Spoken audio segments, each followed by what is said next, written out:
Bom, estava agradecendo primeiramente a participação, né, e a presença de todas e todos nesse nosso primeiro webinar realizado de forma integral com 3 projetos que a Reprolatina executa aqui no Brasil e mais, né, aberto a alguns outros convidados das nossas redes de relações também.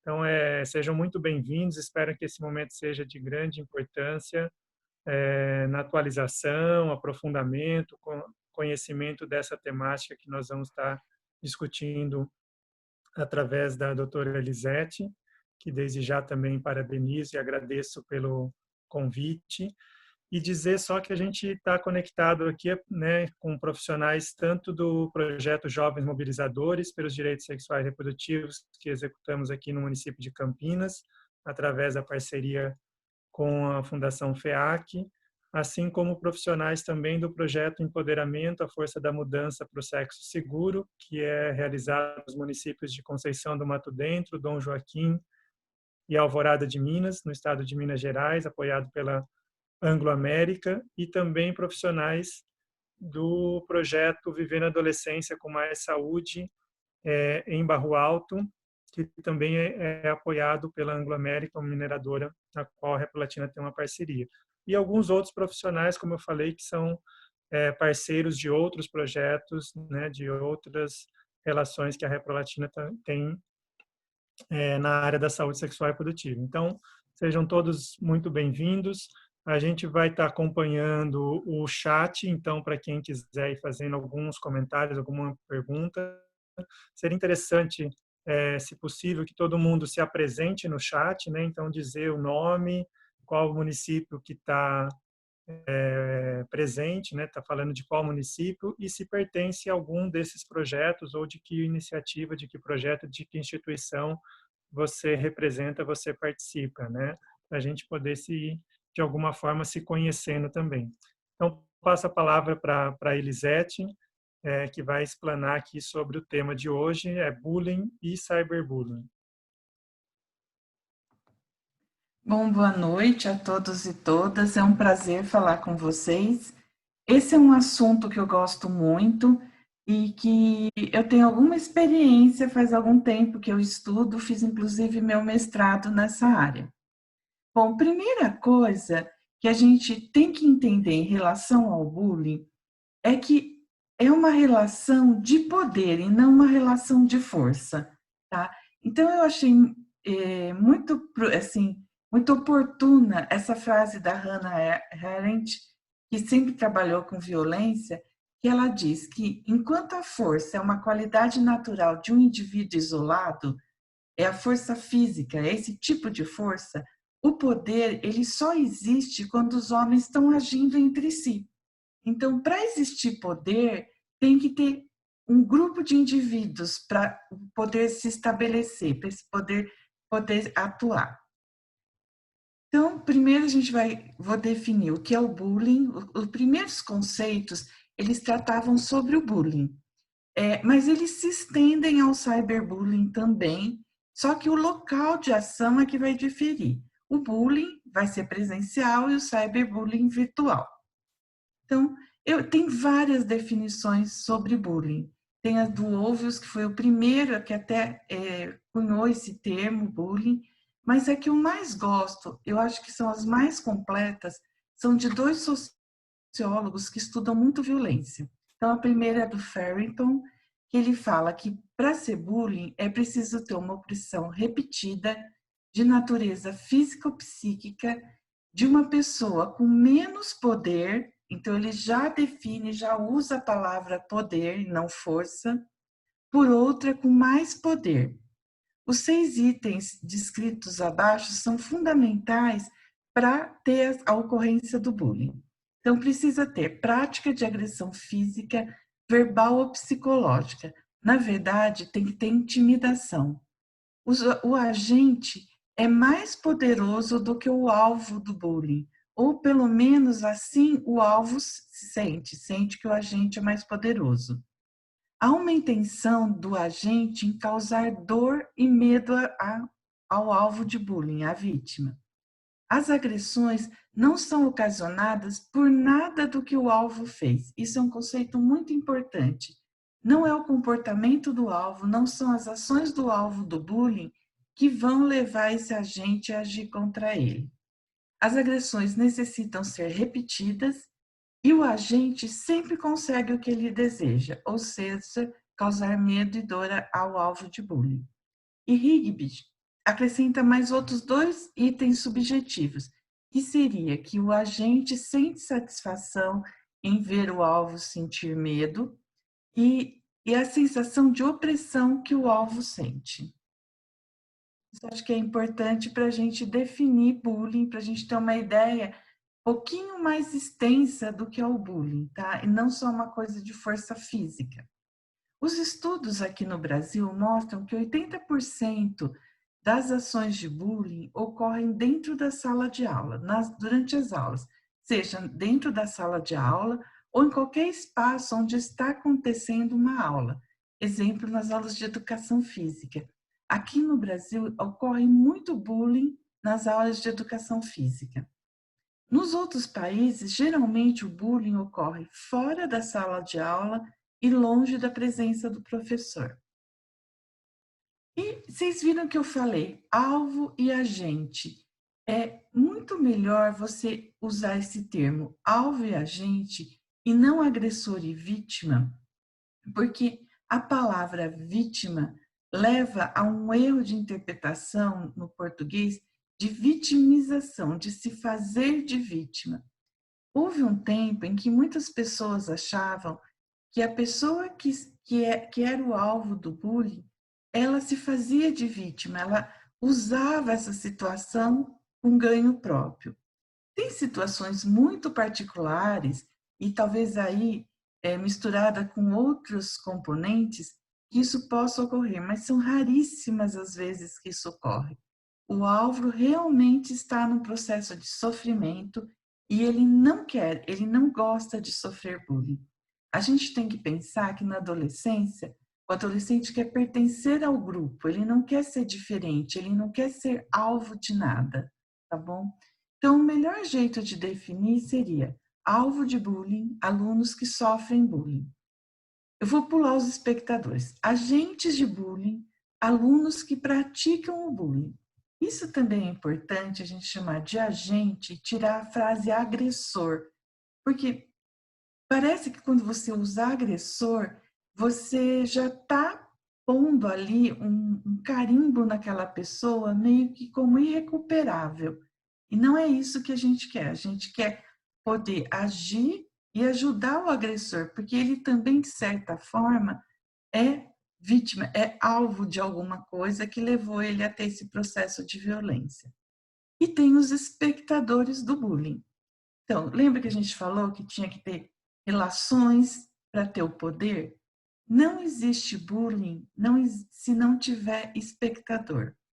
Não, o agente do bullying não vai ter ganho nenhum se ele não tiver para quem expor o poder dele. Então, sem espectador, não tem bullying.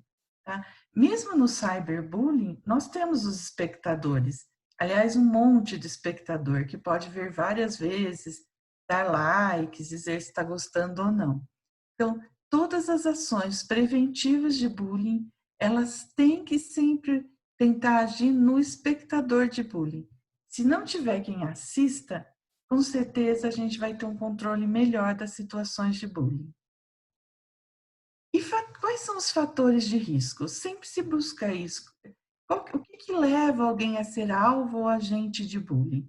Não existe um fator único. A gente pode até pensar, existem fatores individuais, fatores relacionados a uma família disfuncional ou alguma coisa que estiver acontecendo com aquela família, riscos relacionados à escola, escolas que permitem, ou muitas vezes uma coisa que muitos artigos trazem, que é o clima na escola. O clima, a gente define clima escolar todas as relações que estão acontecendo naquela escola, seja entre a direção e os professores e os alunos, a direção, os professores e os alunos com os funcionários da escola. Isso tudo é o clima da escola, onde ela está inserida, é uma comunidade de risco, não é, como que é, e fatores também ligados à comunidade. Então, para acontecer bullying, você tem que ter muitos fatores atuando junto. E o cyberbullying? O cyberbullying, ele vai ocorrer no espaço virtual e ele parece ter resultados piores do que o bullying.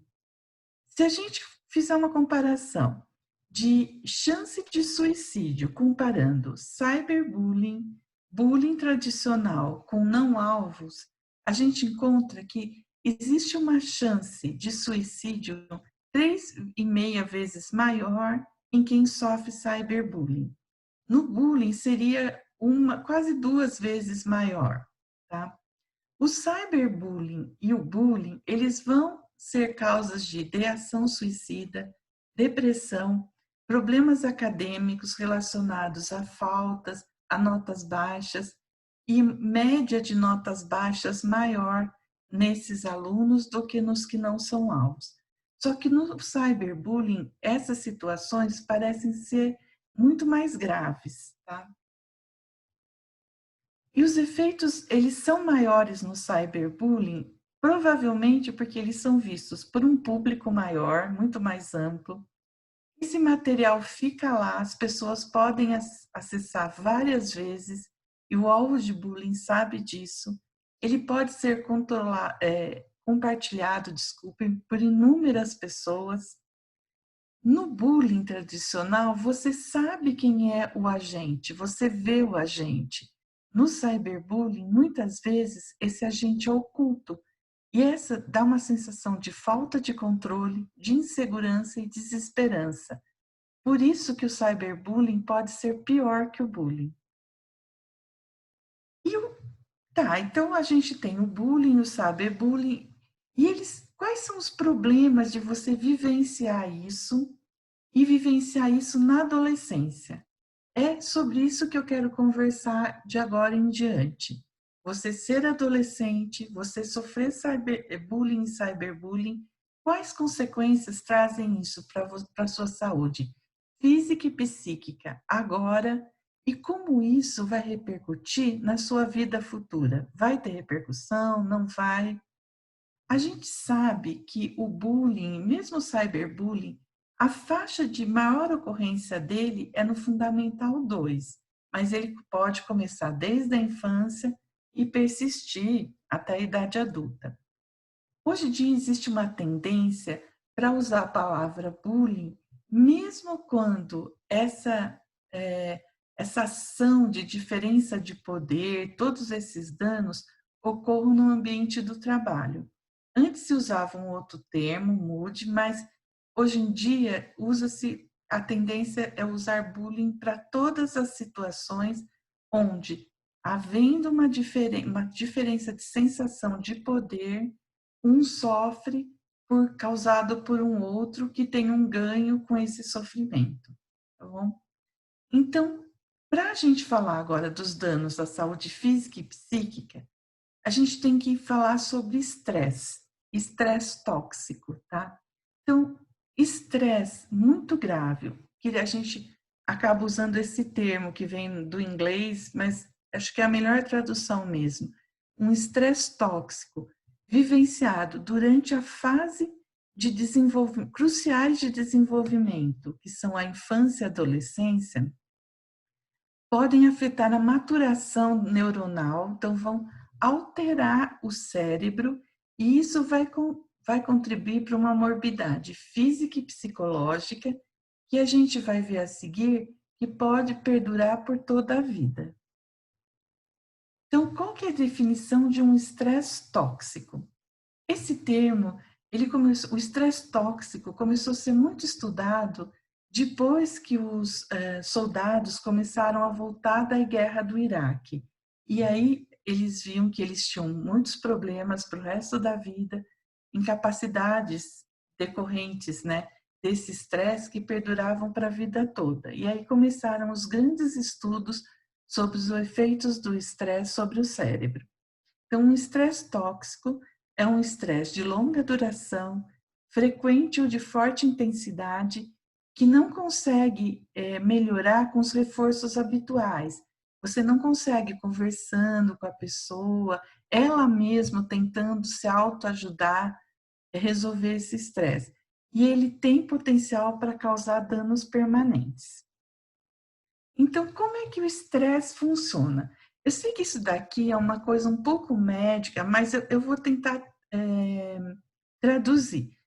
Quando a gente está sofrendo um estresse, o nosso corpo responde com um aumento de 2 hormônios, dos glicocorticoides e desse ACTH, que é um hormônio que vai ser produzido ele vai ser produzido pelo cérebro e vai atuar nas suprarrenais, tá? E vão acabar aumentando os corticoides. Então, o que acontece? Quando a gente tem um estresse, a gente tem um aumento do corticoide endógeno, que o nosso próprio corpo produz, e esse corticoide em excesso, ele vai atingir áreas do nosso cérebro que são muito sensíveis ao corticoide. Elas têm receptores onde esse corticoide vai se ligar como uma chave numa fechadura e vai mudar o comportamento das células neuronais. E onde são os locais que a gente mais tem esses receptores, essa chave, essa fechadura para o corticoide chave agir? É no hipocampo, que é uma região do cérebro onde fica a memória, nas amígdalas, que são 2 regiões do cérebro que recebem esse nome porque elas lembram as amígdalas que a gente tem na garganta, e esse CPF, que é o córtex pré-frontal, que é uma região que fica ali atrás da nossa testa, tá? E agindo nessas regiões, esse excesso de corticoide, ele altera o neurônio. Então, ele vai alterar esse neurônio, vai alterar esse cérebro, e ele agindo na adolescência, ele pode mudar esse cérebro para a vida adulta. Eu vou mostrar por que isso ocorre nesse período. Então, aqui a gente tem, das 5 anos, a gente vê um cérebro mais amarelo, com poucas áreas em azul. Aí a gente vai vendo um aumento que começa a ficar mais importante por volta dos 12 anos, que é a fase da adolescência, e vai progredir até os 20 nesse gráfico, mas hoje em dia a gente sabe que ele vai até um pouco mais, 24, um pouquinho mais até. Então, o que é esse azul? O cérebro na adolescência, ele está passando por uma grande transformação. A gente nasce, tem um monte de células neuronais e a gente vai vivendo. Quando a gente vai chegando na adolescência, muitas dessas células neuronais vão deixar de existir. O nome até, mesmo na medicina, é usado de poda de neurônios. Vai haver um corte, uma poda desses neurônios, e esse cérebro vai passar, por incrível que pareça, vou perder neurônio, mas ele vai ficar mais ágil, mais capaz de fazer raciocínios, de fazer conexões. Então, durante a adolescência, esse cérebro é como se ele tivesse mais sensível às alterações do ambiente. A gente dá um nome na medicina, alterações epigenéticas. Além da genética nossa, o meio ambiente é capaz de interferir nas nossas células e mudá-las para sempre. Então, se você sofreu um grande estresse nessa fase da adolescência, seu cérebro, que está nesse período de transformação, é capaz de sofrer uma mudança e vai poder ficar para o resto da sua vida. Nesse gráfico do lado, nós vemos que até aqui perto dos 30 anos, o nosso cérebro, ele responde muito facilmente a qualquer alteração que ele sofra, tá? E ele responde, qualquer alteração sobre ele é capaz de mudar. Depois dos 30, é muito mais difícil para ele mudar. Ele precisa de muita energia, de muita ação sobre ele, para ele sofrer transformações. Então, isso é uma coisa que a gente tem que ficar muito atento. a adolescência é um período que o cérebro está mais sensível às alterações causadas pelo meio ambiente. Então, eu trouxe aqui também um estudo que foi feito em ratos, porque os ratos têm um cérebro muito parecido com o do ser humano. Foi uma experiência que eles fizeram assim. Tinha ratinhos controles que não sofriam estresse crônico e ratinhos que sofriam estresse crônico.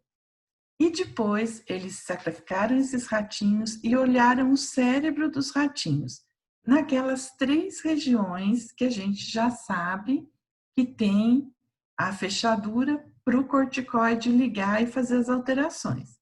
Então, esse primeiro aqui de cima, a gente vê onde está escrito control, são os ratinhos controles. Os neurônios dele têm bastante ramificações.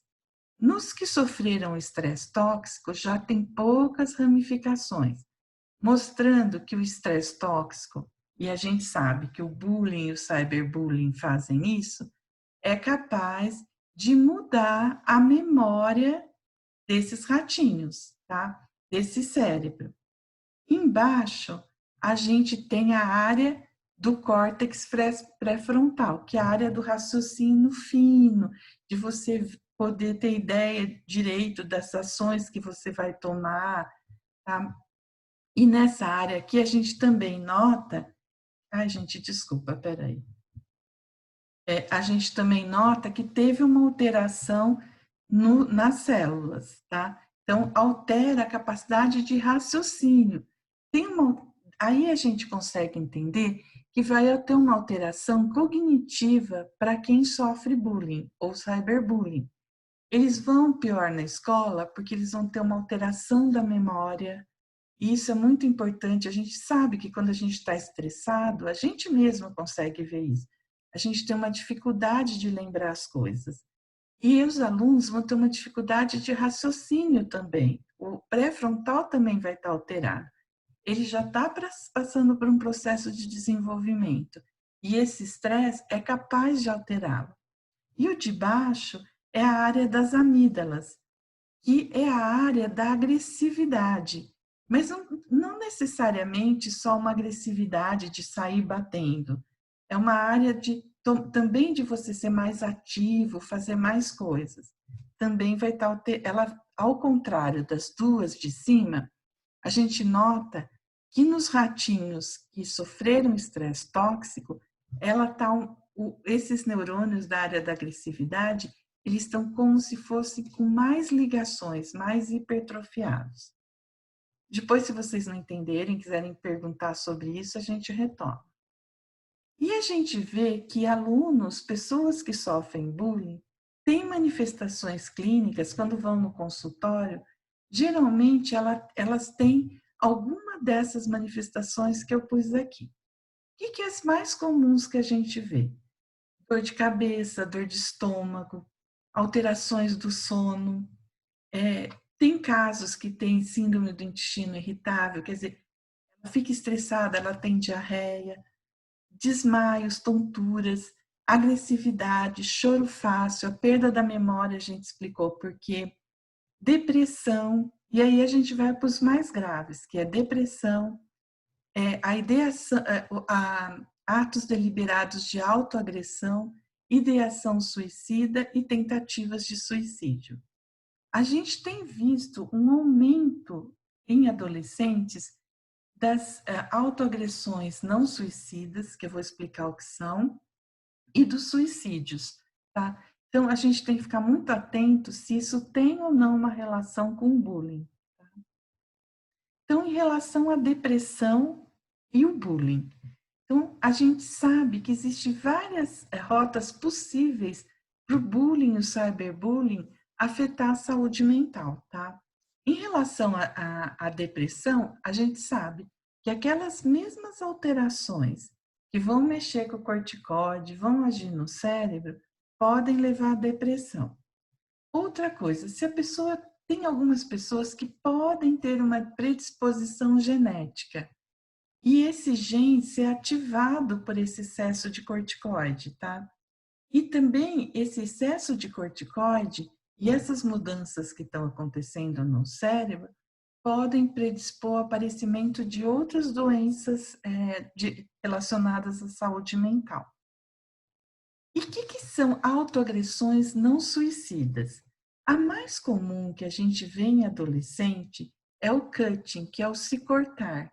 Os adolescentes, hoje em dia, a gente vê uma incidência bem grande disso, mais em meninas do que em meninos, tá? Mas podem ser outros tipos de autoagressão, tomar venenos e várias outras, mas que não chega, ele não tem intenção muitas vezes de se matar, tá? Então, como eu falei, a maioria é se cortar, a gente vê bastante isso e chama atenção quando você vê um adolescente que em dias de calor está de calça comprida, blusa de manga comprida. Então, a gente tem que ficar muito atento a se examinar esse adolescente, conversar com ele para verificar se ele não está, como eles falam, se cortando. Lógico que o bullying não é o único causador disso, mas ele pode estar relacionado, estar junto nessa situação. Então, o que leva, por que um adolescente faz uma autoagressão não suicida? Geralmente é para aliviar a ansiedade. A dor física suplanta a dor emocional. A dor física é menor que a dor emocional, tá? É como se ele transferisse essa dor emocional para o corpo. Pode ser também uma autopunição. Muitas vezes, esse eu acho um pouco mais difícil. Existem relatos de que é porque ele se integra num grupo e esse grupo faz isso. Mas como se o adolescente não tem a dor psíquica, a dor física vai ser muito. Ele pode fazer isso uma ou outra vez, mas eu acho que para ele fazer isso com frequência, ele tem que ter uma dor psíquica, tá? Geralmente ela está associada com estresse pós-traumático, o bullying, o cyberbullying, violência sexual, namoros abusivos, que é uma coisa muito frequente, que às vezes a gente não investiga nos adolescentes. Também está associada a casos graves de depressão e outras doenças psiquiátricas. E ela tem uma relação com o maior risco de suicídio. E o suicídio? Então, o suicídio, a gente pode dividir os caminhos para o suicídio em ideação suicida, que é quando a pessoa tem ideias acerca do suicídio e planeja a sua própria morte. Como ela planeja? E aí a gente vai ter uma graduação. Se ela só pensa, é de risco. Se ela pensa em como fazer, o risco aumenta. Se ela já tem por perto o método para, se ela quiser se matar, já é mais grave ainda. As tentativas de suicídio é quando ela tenta, mas por algum motivo, que a lei ou a própria vontade, ela não acaba com a própria vida. E o suicídio é quando ela acaba com a própria vida. O problema do suicídio na adolescência é que ele é muito pouco diagnosticado, porque, quer dizer, ele é subnotificado, desculpa. Diagnosticado ele é. Porque muitas vezes ações que o adolescente faz e que são suicídio não são vistas como um suicídio. Por exemplo, beber muito e dirigir. Hoje em dia, a gente já considera isso como uma forma de suicídio. Overdose de drogas também é uma forma, pode ser uma forma de suicídio. Tá? Afoguamentos, várias coisas a gente que saem nas estatísticas como acidente. E o que a gente sabe de real entre bullying, cyberbullying e suicídio?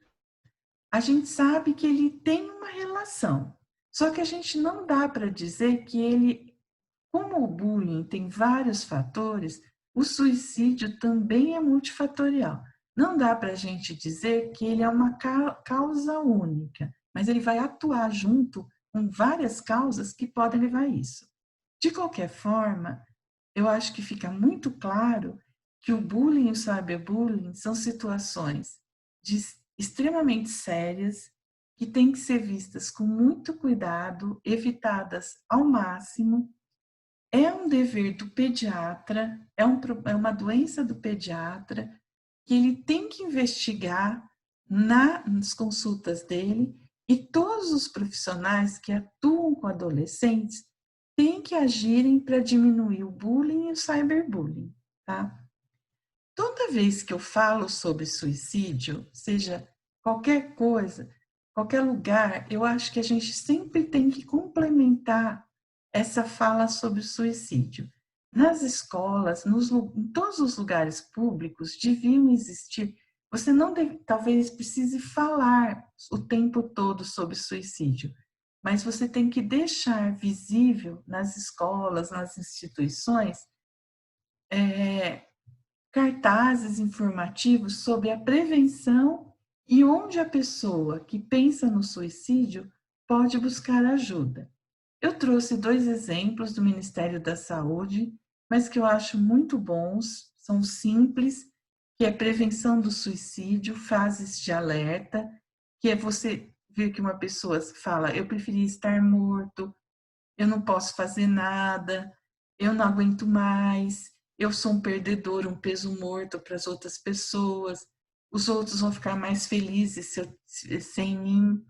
Então, são fases de alerta que a pessoa passa, ela lê, e se ela conhece alguém, ela já fica mais atenta. E outra que é muito importante é onde ele pode buscar ajuda caso ou ele está pensando, a pessoa está pensando em se matar ou ocorra alguma coisa. Então, sempre é bom ter o número do CVV, que é 188, tá? E todo mundo tem que saber o número do SAMU, que é 192. Então, essas são coisas que a gente sempre tem que ter em locais de muita gente. Era isso que eu queria falar sobre bullying e sobre doença mental. E a seguir, vou responder as perguntas.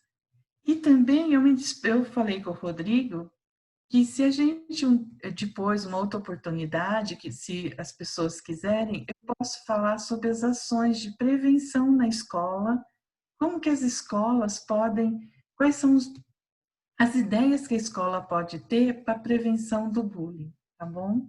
Então, era isso, eu vou esperar pelas perguntas.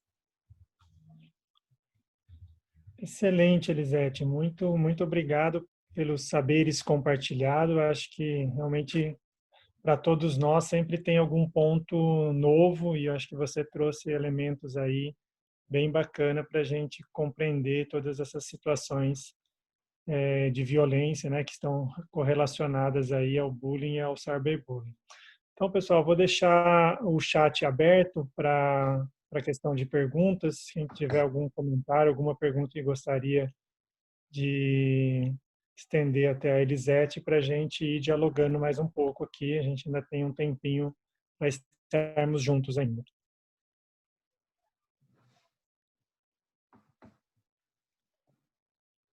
O Sandoval está perguntando aqui, né, se a gente pode disponibilizar esse material. Eu vou verificar com a doutora Elisete e Sandoval, e aí a gente dá um retorno direto no grupo dos projetos, tá?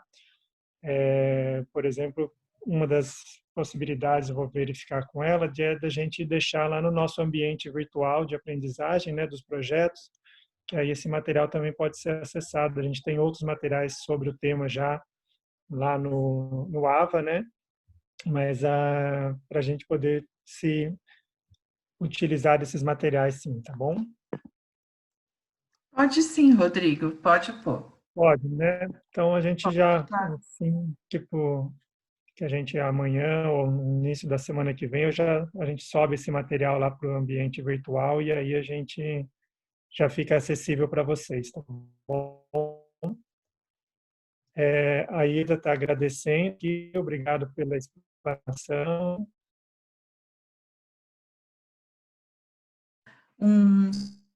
Sobre esse tema nessa revista. É uma revista da educação e ela traz uma revista inteira sobre bullying. Acho que vai ser muito legal para as pessoas verem.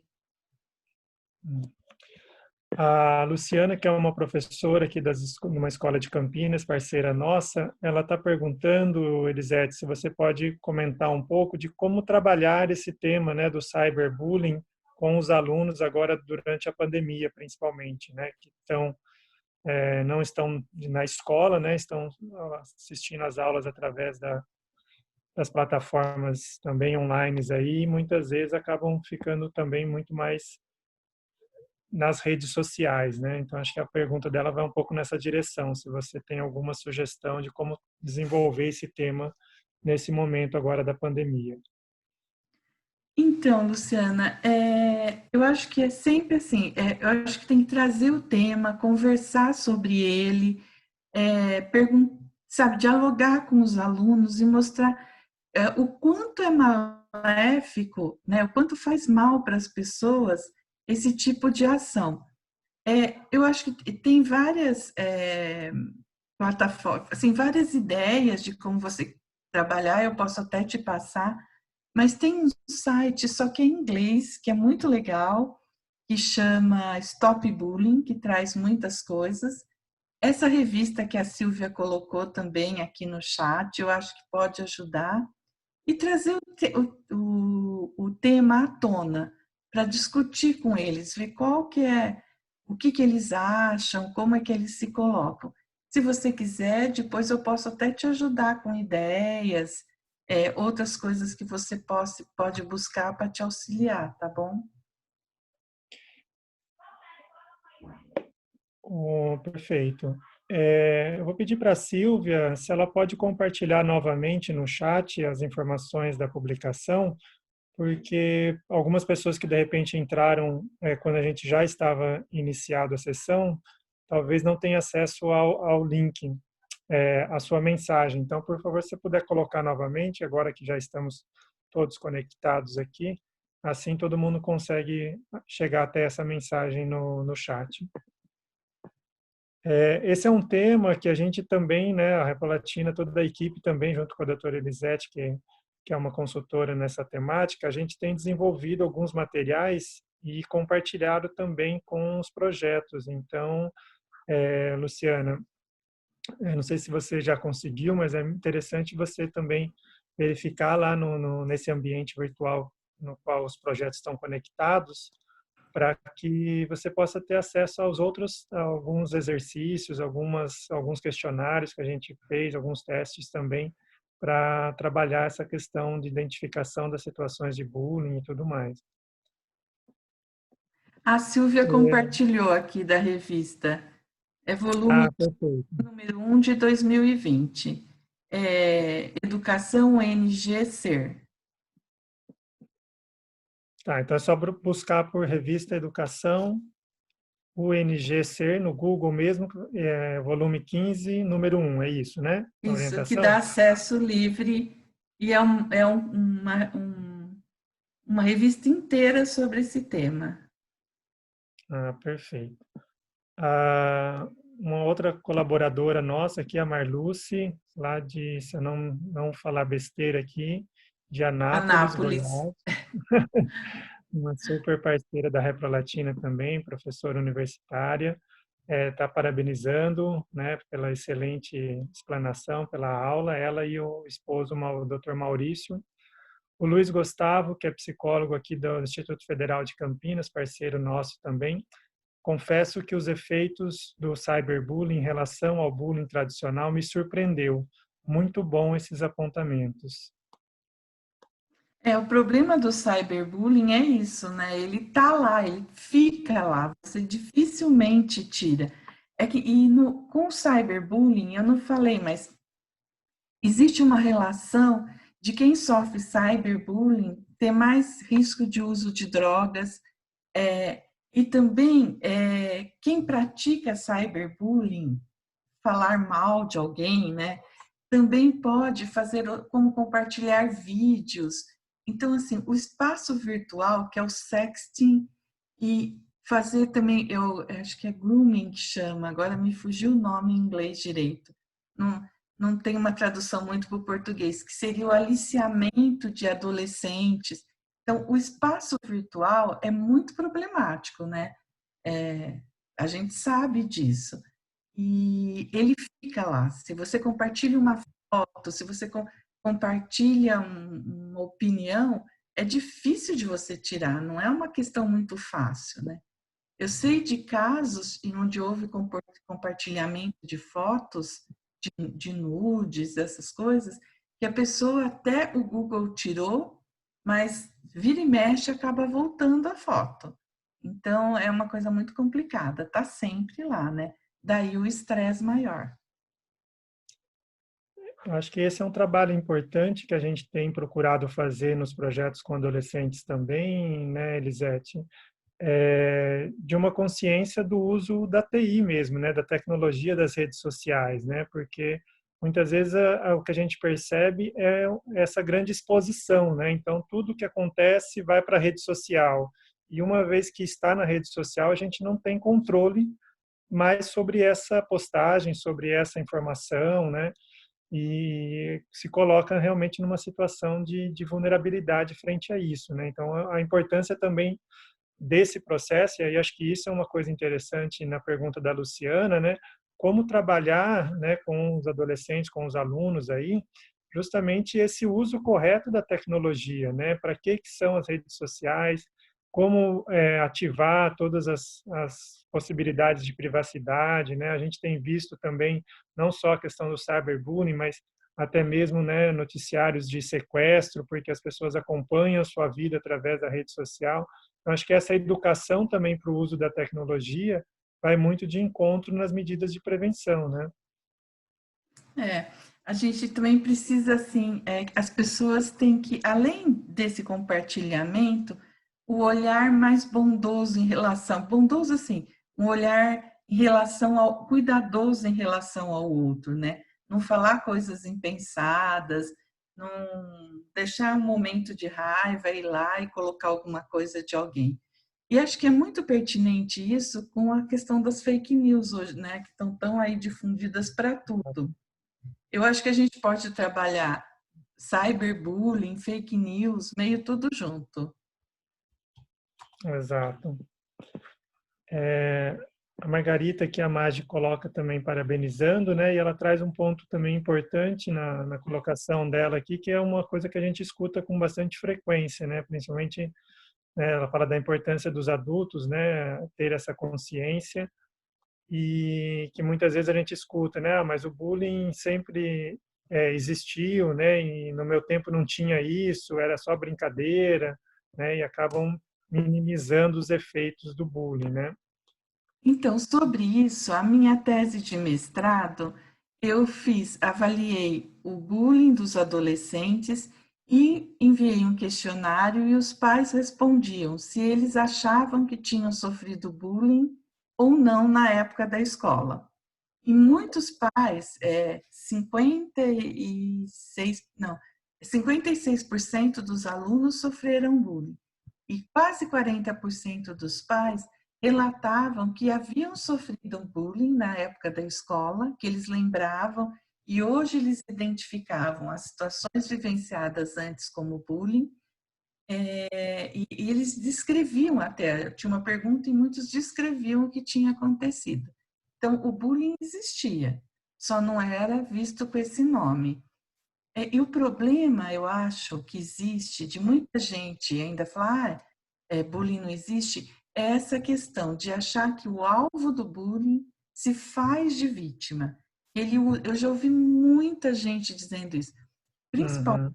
mais antigamente, escolas dizia, mas esse aluno se faz de vítima, ele usa isso.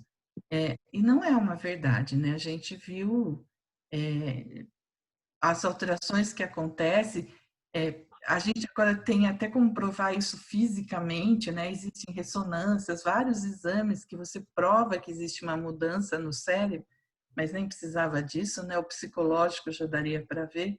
Então, isso é uma coisa que a gente tem que desmistificar, tá? E outra coisa que eu acho importante ficar aqui é essa questão do clima da escola, do clima do lugar.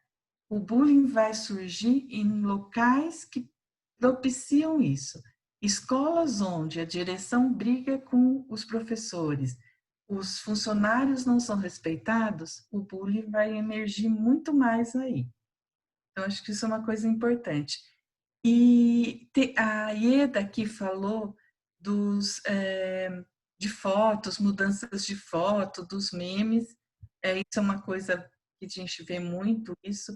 Antigamente se usava o trollar, né? Tem até teses que correlacionam trollar com bullying, e hoje em dia são os memes. E outra coisa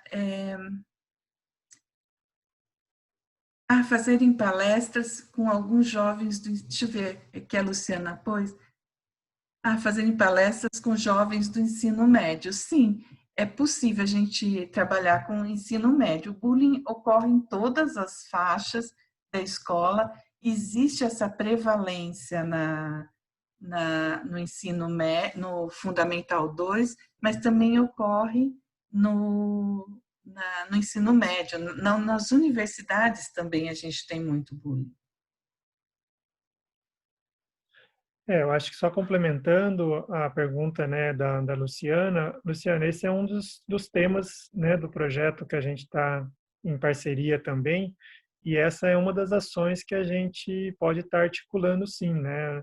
Eu não sei se a sua pergunta foi direcionada e se é possível, por exemplo, nesse momento ainda que os alunos estão, né, não estão na escola devido ao isolamento social, se você avaliar que tem alguma possibilidade da gente se conectar com eles também online, a gente pode sim organizar uma ação também parecida com o que a gente está fazendo aqui, com a participação deles. E se for após o retorno das aulas, né, que a gente espera que não esteja tão distante assim, com certeza esse é um dos temas que a gente pretende estar desenvolvendo e trabalhando a partir da necessidade de vocês também na escola, né?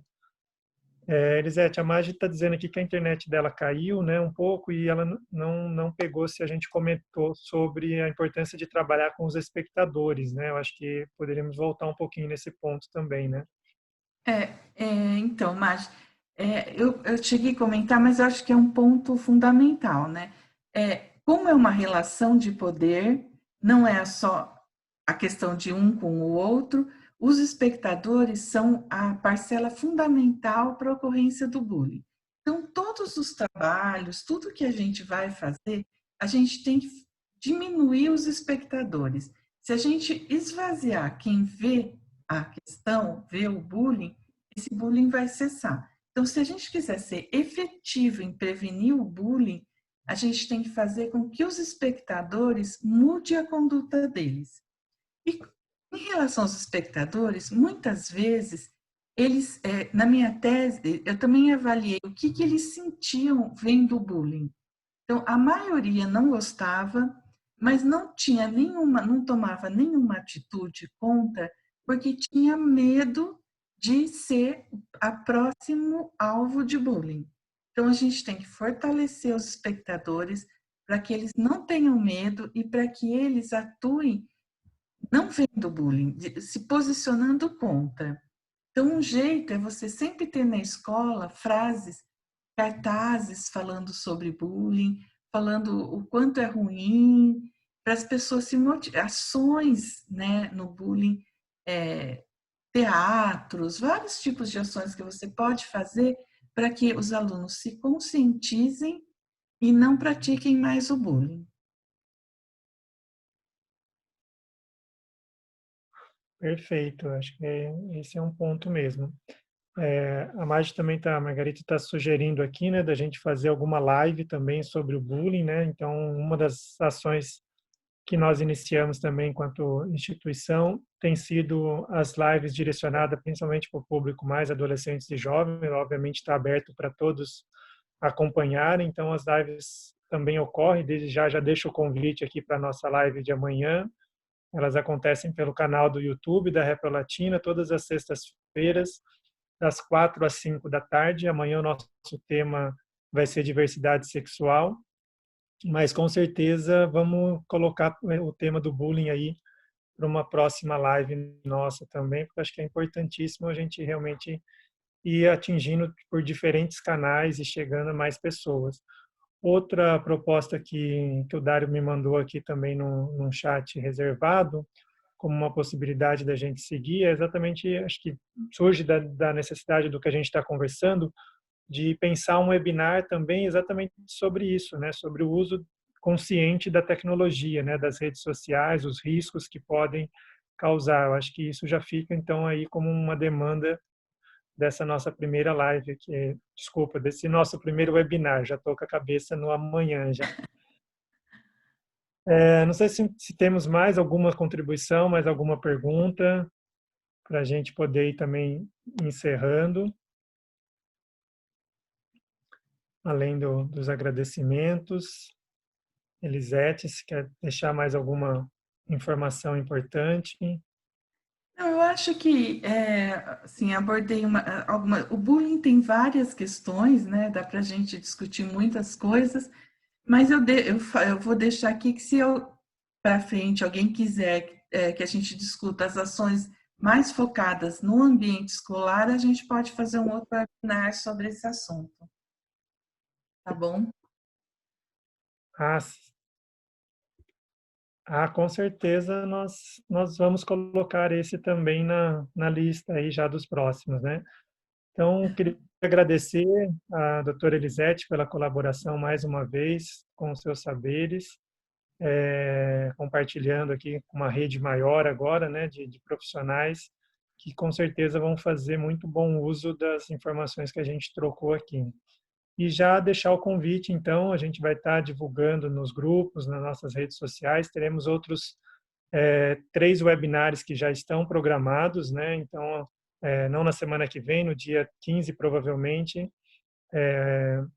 O próximo webinar vai ser sobre anticoncepção, com o Dr. Juan Dias. Teremos um webinar também sobre diversidade sexual, com a doutora Fabrícia Campos. E um quarto webinar que também já está sendo organizado sobre educação integral em sexualidade. Então, fiquem atentos aí às nossas redes sociais, aos grupos nos quais os projetos pertencem, para a gente estar compartilhando, aprofundando, trocando mais informações sobre essas temáticas também e outras, né, temáticas que vocês tenham necessidades também no dia a dia, no trabalho, tanto na escola quanto nos projetos sociais, nos serviços de saúde. Entre em contato com a gente, compartilha nas nossas redes sociais que nós vamos estar tentando atender a essas demandas também, seguindo aí a missão da Reprolatina de ofertar um apoio técnico nas temáticas de saúde sexual e reprodutiva.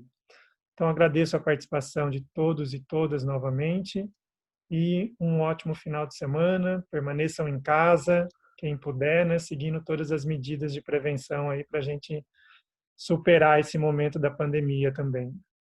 Boa noite a todos, foi um prazer compartilhar com vocês.